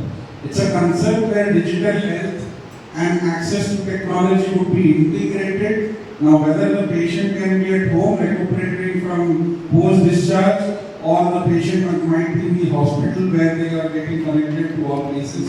So the PCMH is not a concept which is based on location. It is based on the access of getting technology built in, where basically, however, in that case, it has to have an electronic medical record which needs to be accessed by multiple healthcare providers. The second one, which is currently being supported by the Centers for Medicare and Medicaid in the US, is called the Accountable Care Organizations or ASOs. And ACOs are basically that the doctors, healthcare providers all get networked to deliver the best coordinated care possible at the lowest possible cost. So basically these are patient-centered organizations which both the patient and the providers are actually the true partners in delivering care. So that is the concept of accountable care organizations. And then you also have what is called as hospital value-based purchasing. Currently hospital is using a hospital purchasing committee and then you purchase drugs. Whereas the hospital value-based purchasing based the hospital will receive payments, adjusted payments based on the quality of care that they will provide. And what they do is these hospitals try to reduce adverse events that could be drug related or non-drug related. It could be adopting evidence-based standards and practices, changing hospital processes, increasing care transparency, and finally those hospitals which are providing higher quality at lower cost will get more recognition. In fact, in Singapore, if you go, a hospital is reimbursed based on the quality of care, not because they provide care. If the hospital is able to provide care at higher quality, lower cost, they not only get the base support from the government of Singapore, they get an additional incentive to continue with that care beyond that. Because Singapore is a small country, so they value resources very tightly. And in fact, that is another reason why in most of those areas, Singapore has also become a medical tourism destination, because they receive much better care in Singapore compared to their own countries, such as Malaysia, for example. So, where do we see is there, so why are we talking about all US concepts? Is there anything that is being mentioned as far as India is concerned? In India, the whole value-based concept, there has been a concept note mentioned in the Ayushman Bharat PMJY scheme, and it is looking at saying that organizing care around medical conditions rather than skills and facilities. For example, if I have to provide stroke care, why do I have to put all the care into a medical facility? Let me put around the disease area. Because every place will have certain disease conditions that are local and context related. So why use the concept of bed, a number of doctors, a number of nurses, a number of pharmacists? Let's look at disease as the focus for which we need to provide health care. So that is the first concepts that is measuring. The second that they are saying is, can we have a systematic measurement of cost and outcomes? This is where health economics and outcome research will come in. Third is moving towards a performance-based payment. Performance-based payment means that you perform better in terms of reducing errors and waste and improving quality, you will get higher reimbursement. However, this cannot be conducted without an integrated care approach, where you have continuum of care, follow-up packages, daycare packages, etc. And then also you have to look at expanding the geographical reach of providers. Now that requires, at today's world, we do not require physical extension. It can be extending using digital health, those kind of aspects. And finally, you require the construction of IT platforms to gather these data and then build knowledge and make the interconnections. So, what I'm trying to highlight in this case is that value-based healthcare has been proposed under the ABPMJY, but nothing has been implemented. So there is this thought that yes, we have to move from volume-based healthcare to value-based healthcare under the PMJY scheme. Now let's see what has been the application of EBC in different settings. So I have taken some examples internationally. The first example is Netherlands, where both the hospitals and government are focused on collecting outcomes, including patient-reported outcome measures and patient-reported experience measures. So they also use standardized tools, scores and scales. The aim was by 2022, at least 50% of the outcome data would be made available. And in order to achieve this, by January 1920, almost 28 general hospitals have already collaborated across the country for implementing outcome-based measurement sets for at least 7 conditions: colon cancer, hip fracture, breast cancer, inguinal hernia, gallbladder, perinatal care, and heart failure across 22 hospitals. And what these hospitals or 22 hospitals have done is they have also developed a scorecard that not only includes outcome measures but also cost and process metrics which are benchmarked and discussed across the hospitals. So this is where Netherlands says what is happening in USA. This is only driven by providers and they report using for patient-reported outcome measures by driving clinical decision making, and they have launched electronic prompt dashboards. But some hospitals have also mandated data collection on prompts in some contracts with providers. In England, it is again introduction of prompts. They started with hip and knee replacement arthroplasty throughout all hospitals as part of a national registry. And in Norway, Norwegian Health Services have been collecting outcomes for specific conditions on a national level in high quality disease specific registries. And Norwegian outcome data said the advantage is that it has got very high compliance and coverage rates. So where do we stand as far as value-based healthcare and health economics and outcome research? So one of the things is while we require an evolution in outcome research, You also need the health methods, health economic methods, which can access interventions and also PPCHC healthcare policies. However, as the value-based healthcare expands, we need to have a very clear guidance. There needs to be methodological guidelines on, because health economics and outcome research is a very vast area. Where do we apply and how do we apply these aspects in value-based healthcare is also very important to understand. And also, where will be the role? Do you want to have the HUR before you implement a value-based healthcare, or do you want HUR as part of the monitoring component of BPHC? Because traditionally, health economics outcome research is usually done where before the drug is implemented, because you want to do a modeling or you want to check what is the cost effectiveness. Now, in value-based healthcare, most of the value is seen after the implementation. Or you can also do modeling, but will that be useful? So that is something that everything has to be understood. At the same time, the concept of what constitutes value should be very clear. The concept of value for me will not be the same as value for you. So we should have some common standardized ways in which we define value. And finally, we can also identify what are the initiatives in which we can implement these HUR for.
So in order to guide this entire process, the ISPOR set up a task force focusing on value-based healthcare, and the objective for this special task force is to develop a ISPOR guidance on good practices in value-based healthcare implementation, but also a methodological guidance on how to effectively use existing HUR instruments to drive value-based healthcare initiatives forward.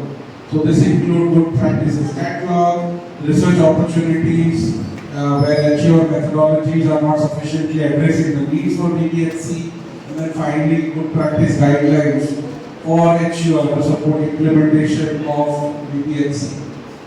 So from the PubMed and research, they found that there are these number of papers where if you notice, majority of the papers focusing on BPHC are focusing on outcomes and costs. Next, followed by bundled pay, and then in IT, and then somewhere in between, followed by patient-centric, and then bundled pay kind of structures. And from these empirical papers, if you notice that was HUR used as part of value-based healthcare, just 42% said yes, some principles or methodologies of value-based healthcare was used, for which medical costs were almost a major contribution compared to other methods such as budget impact. And then you had if you look at what type of health economics outcome research, then cost effectiveness was major, and clinical outcomes had around 14 of these papers. So you had most of these papers focusing on cost analysis, very few on economic evaluation. Somewhere in the middle you had competitive effect. So what are the initial insights from these papers? Is basically that VBHC as a concept is viewed very positively, and many authors position their study in these contexts. The emphasis is on patient centricity, but when it comes to actual measures, clinical outcomes are more often used than PROs.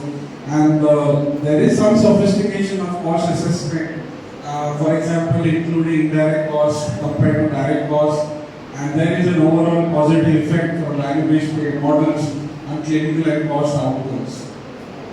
So they have been conducting these interviews with various experts, and they found what are the key factors that influence DBHC implementation in many of these hospitals in the US. I think they're taking up 4 countries: Brazil, India, UK, Norway, and USA. They found that leadership is one of the top factors for value-based healthcare. You need to focus on digital technology to support real-world data, which is where the artificial intelligence component comes in. You need to move beyond reimbursement for service towards based on value. Now, to happen that you need these outcome-based, you need trust between all stakeholders. You need to have these measurements in an individual level, so that it can cause impact at the population level.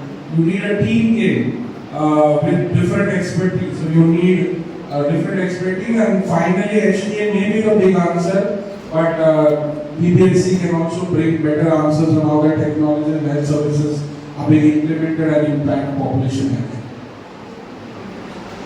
So where are AI being used currently? So one is of course predicting the duration of hospitalization for patients, which is called as predictive analytics. So currently, for example, we finished a project in Amrita University where we try to assess what is the predictability of mortality and re-hospitalization among heart failure patients, for example. So that is where you can use a machine learning or artificial intelligence approach, specifically on predictive analytics, how to identify risk for diseases in populations. Can you speed up the approval process of drugs? AI can also be used to assess the effectiveness of drugs in use. And then you can also look at social determinants. AI can also be used for medication adherence. And one of the important factors as students of pharmacy is required to understand is we are grappling with an issue of adherence towards medications. Patients are receiving care, they are going to the doctor, they receive a set of instructions, and as NCTs go high in terms of burden, the issue of medication adherence is also high. People are not adhering to those medications. So you can use AI or ML, digital health, for reminders. One of my projects that is funded by WHO in Inauguration district in Kerala, where they are using digital health as a reminder to send to patients on medication adherence, and then they are using a cluster control trial to measure the outcomes between those intervention areas. So that is where AI does have potential to revolutionize, but it has to be looked into how do we integrate it. So there are almost multiple ways in which AI can be applied in health economics outcome research. You can basically look at automating the entire health data collection process, predictive analytics for health outcomes.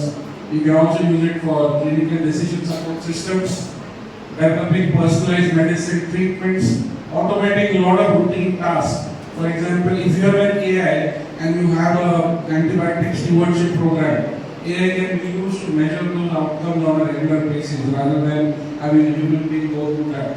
So it will shuffle through all this data and then improve drug discovery and development, optimize patient care pathways, enhance patient engagement and experience, improve the accuracy of diagnosis, especially around predictive models, and then finally improve the efficiency of medical records and billing.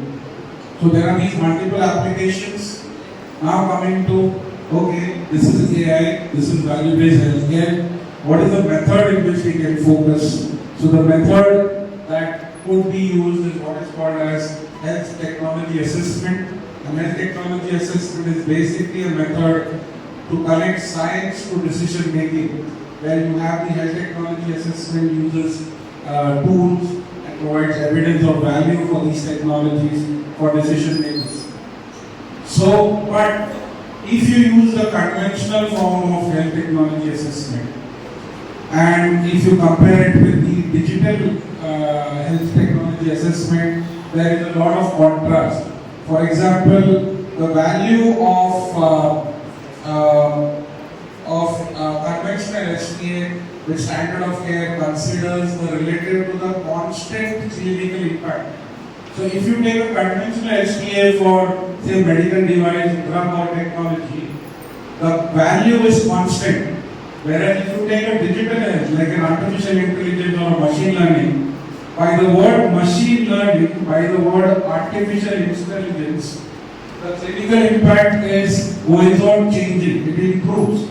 So how do you use that HTA logic, which has got a very constant value in non-digital health technology, whereas in AI or ML, you have a very ever-changing, so how do you use the same principle is a challenge that has to be looked at when you look at digital health technology assessment.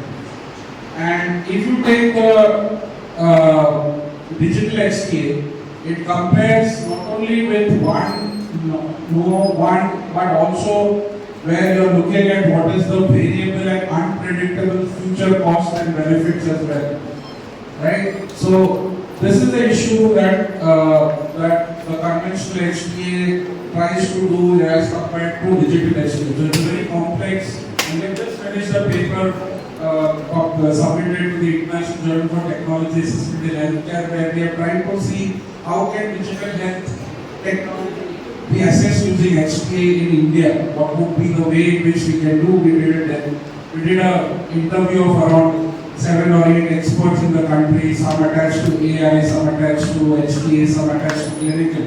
And based on those interviews, we have made some basic recommendations or foundations on which digital HTA can be taught for the Indian context.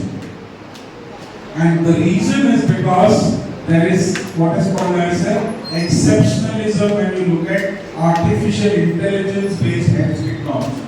There are a lot of these technologies that will come in the near future, some of them are already getting implemented, where it's not a conventional health technology, this will be AI HT, artificial intelligence health. So they have their distinctive features from traditional health technologies. So basically you have you have an update problem in AI. Because AI will keep on constantly updating its data. Its precision will get updated. It will start learning. Whereas conventional HTA will not. Conventional health technologies are very constant in nature. It's very static. They have very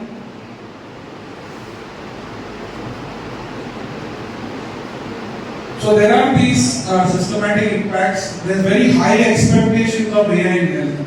That is another challenge that is issuing, especially a big challenge of AI and its application in healthcare, which will also impact health. The expectation of AI is actually almost like magic. As if AI will come and solve the problem is where some of those technologies are proposed. You go and use the algorithm. You don't need to go out of the house, you can get your breast cancer screening done sitting from where you are at home. Very high expectation, that's what people think is where the AI will move.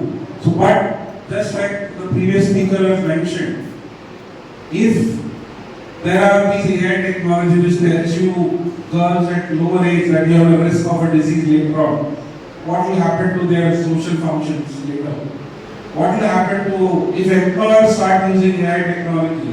for screening candidates for jobs, then what will happen? Where is the social, legal component that comes out for deploying AI in the health sector, for example? And because of all these, there are a lot of these evaluating constraints that focus on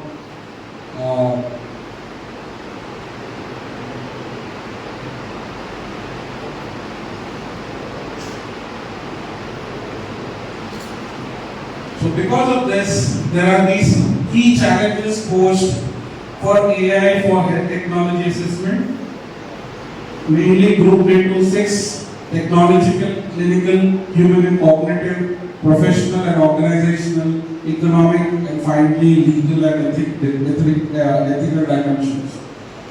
For example, technological, you have laboratory performance versus a real world context of care and services. Do the data quality of representativeness of general population. So you have conducted an AI machine learning algorithm on general population, and you went to Chhattisgarh, which has got predominantly tribal population. Will your machine learning have, how on what basis will the decision be constant? Those are other things. Will it be free of bias or reliable? Can it react in situations where input data deviate from the initial data? Which is the case that happens in Chhattisgarh, for example.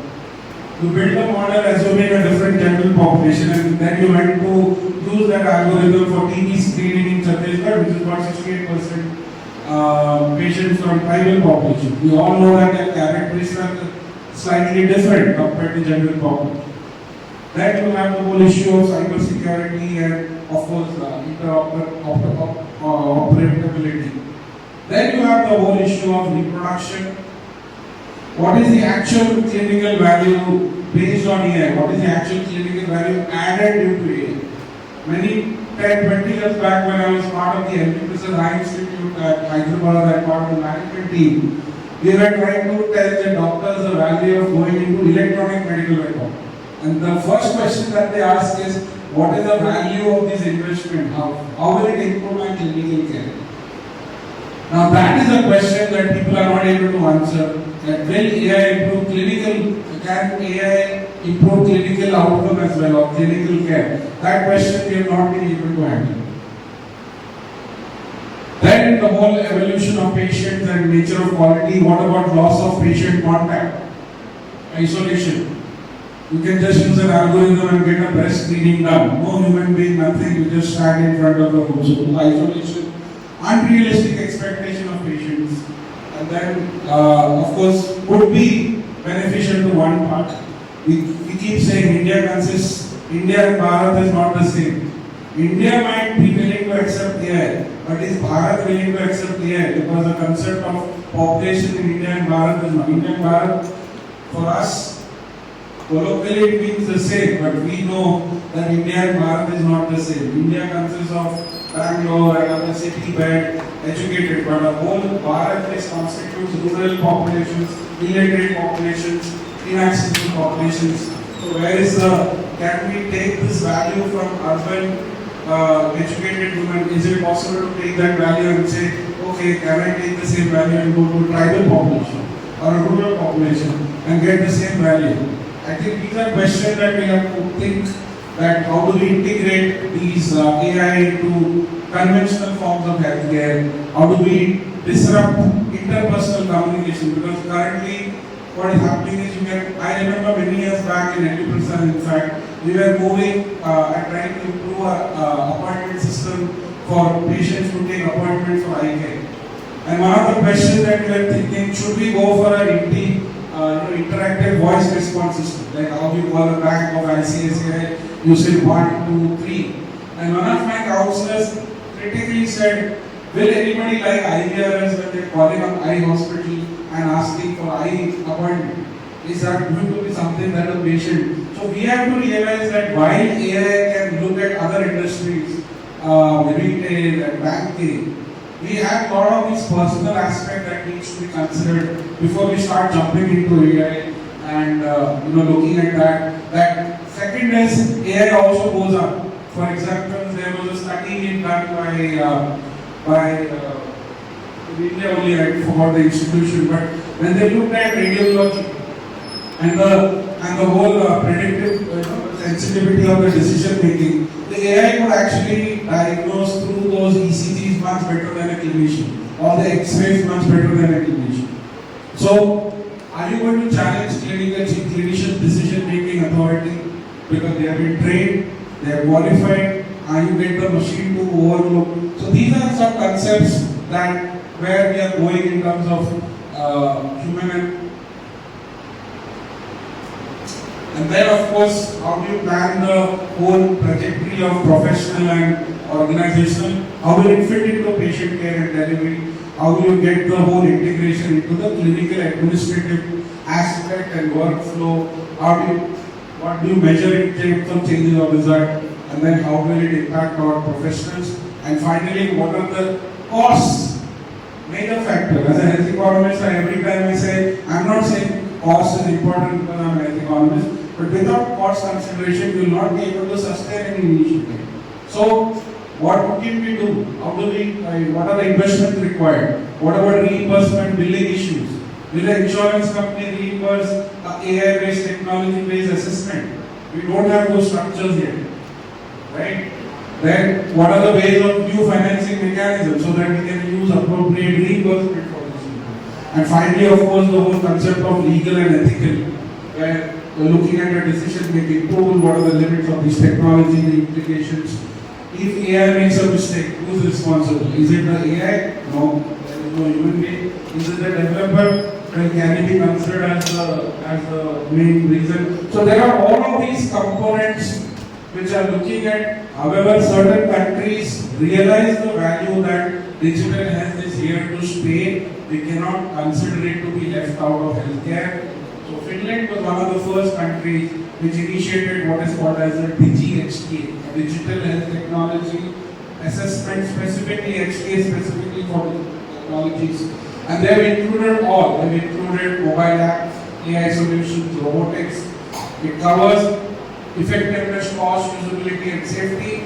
And then based on these criteria, experts conduct the health technology assessment for giving recommendations on how suitable different products are used. And finally, the recommendations try to support health policy and clinical decision making.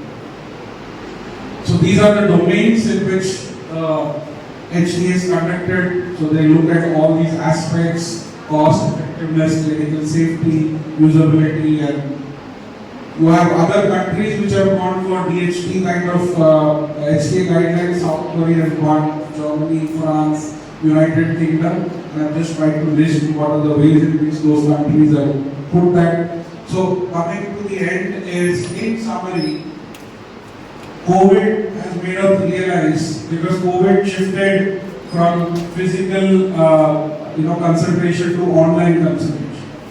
COVID also made us realize that public health and healthcare delivery are connected to each other. You have to focus on prevention, but also that most people who need curative care would be low. We are also concerned about all. So there are these 5 reasons why all of these have to come together. Value-based healthcare, health technology assessment, outcome research, pharmacoeconomics, AI, all have to come together.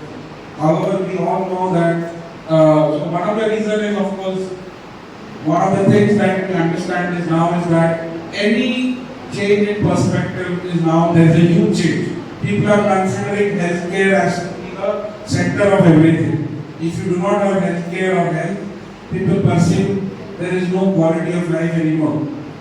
So health has suddenly become very important post-COVID. People are going more for diagnosis, they're receiving treatment, they're looking at sources to understand the disease. There is also for the search for efficiency to escalate. So our coverage rates are low. We cannot reach the doctors. I was in Silchar 2 weeks back. Silchar is a small town in Assam. And I was in Kachar Cancer Hospital. Lack of services. Not that hospital is not there. People are not able to reach because of the terrain. The long distance from the villages to the towns. So how do you increase the efficiencies by using these methods? Demand from patients is going to rise, and COVID has shown that. As people's income goes higher, averagely, they also start demanding healthcare higher. and then work in practice for all stakeholders. And finally, the objective is digital transformation of AI. We'll try to accelerate. These are my 5 reasons on why this whole HUR, HTA, and pharmacoeconomics, outcome research, value-based healthcare are all connected to each other. However, as we all know, that we as Indians have short-term memory. COVID has come, but people have already forgotten how we managed COVID, how we overcome lockdown and others. And I think we have to keep these kind of interactions and pushing the government to ensure that we move towards these movements rather than waiting for the next pandemic to occur and then we try to figure out what is to be done as far as healthcare system is concerned. So, thank you all for listening. If there are any questions, I'll be happy to answer.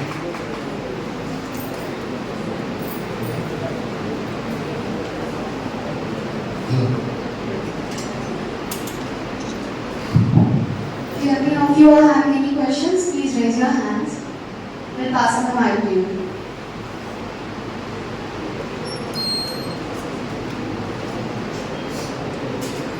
Sir, good afternoon, sir. This was a wonderful presentation.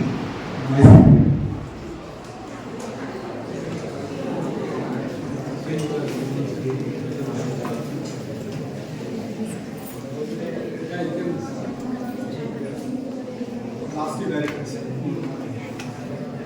We have seen these two words are leading across the industry.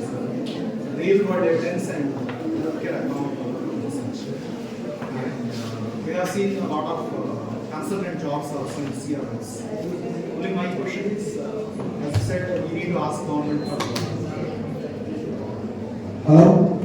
We need to ask government for more push-up and more HTA assistance. My ask is there any syllabus inclusion in family or pharmacy practice where HUR syllabus has been included or real world evidence means HTA is running as an academic syllabus, not now, at least in the next 3 to 5 years. Is there any chance? Because you come from various universities in India and you've been into this research already. Can we expect any inclusion of these topics into juniors academics? So I am not from a pharmacy background, but I teach Okay. everything, so I won't be able to answer. Okay. But what I understand is that there is this HTA course, but let me tell you, no institute in India is singularly capable of considering this course. It's a very complex topic. You need an epidemiologist, you need a statistician, you need clinician, and so whatever said and done, I have not started, although I have been doing it for 12 years, I never started that course this afternoon. Mainly because I got trained from abroad and I try to bring those values and standards rather than just starting a course and giving some half knowledge just for the sake of. Because I have been on the other side, I have been in consulting companies prior to joining academics full time. And I know that there is a reason why consulting companies try to hire me. I have rejected more candidates because I don't get the skills. Degrees don't matter these days because it's very easy to get. So I don't see any, it's not easy because mainly as I said that no single institute in India, IIT, Delhi, no single institute can teach HUR on its own. It has to, because we don't have the university concept that we have abroad. One of the reasons that I was looking for when I started deciding for academic jobs was an Amrita Institute or a Ramana Institute because this has got all the specialities in the same university. So I can borrow specializations to teach. But I've just been 6 months, I've not managed to get other faculties involved. The course is not going to help on its own. Let me tell you that I was discussing with somebody and this lady is based in Germany but she's got a connect in South Africa. And she was telling about a girl who actually did HTA Masters from Oxford and she doesn't have a job. Main reason is because HTA is mostly theory, explaining the concepts. Whereas health economics, systematic reviews, outcome research is a very skill-based, that is why companies are willing to pay so much money in terms of salaries and the demand is higher than the supply currently in India. Exactly. So even if you see the jobs, we have to scan 100, 200 applications and most times I am not even accepting the last candidate also. So even if it gets integrated, I am not going to see the value because one institute will never be able to. In London School of Hygiene, where I have a collaborator, there are 60 health economists, 60 in one university. We don't have 60 in the entire country. So where are we going in this? So let's be very practical. I think we have to come out with an entire state, multiple people developing it. That is what I am attempting now. For example, I am partnering with a statistician who is coming from the basic background from Assam University. I am partnering with somebody from outside the country. So this is how we are trying to say, can we develop that? So I am taking time, things slow, because I know that even if you put this course into a curriculum, the companies will not, they will hire you because you've done the course, but when you give the standard practice in consulting companies is initial screening and then a case study. Yes, sir. And then the case study you are expected to make a presentation. 99.99 times that case study presentation we rejected because the CV says I have done this, I have attended these, I have attended these courses. But when it comes to the case study and the presentation, they are not able to present themselves. So I think we need to be realistic that there is demand. I have been part of one such company prior to joining Apnia for 4 years. And I took the team from myself, that is 1 person, to 7 people, 8 people. I know the pain. I had to figure out multiple skills and all. So I think we need to be realistic and not see, as I come back to again and again saying that no single institute in India will ever have, at least not now, will ever have all the skills to provide HUR by the same faculty. They have to borrow or collaborate with others. Sure, sir. Thanks so much.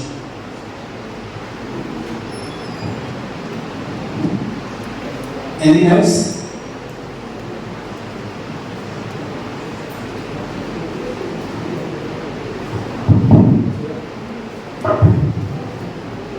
Thank you, sir. So thank you for enlightening us with the value-based healthcare and health technology assessment and how artificial intelligence can be incorporated. Thank you, sir. Now I request Pradeep sir and Sudhir sir to felicitate our speaker. I request John sir and the dais. Please take our moment as appreciation.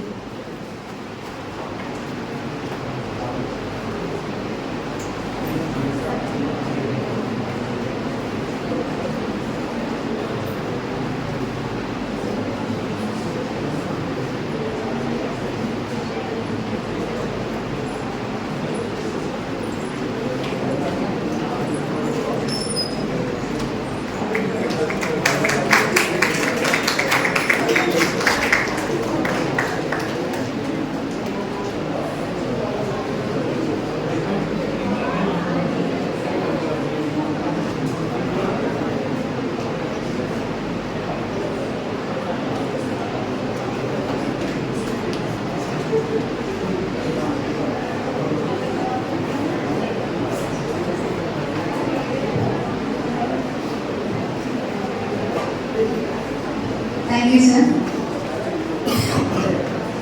Hope you enjoyed these 2 sessions.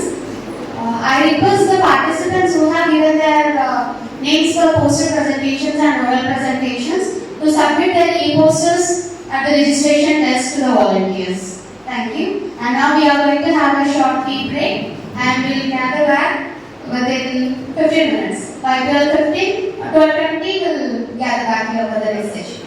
Thank you all.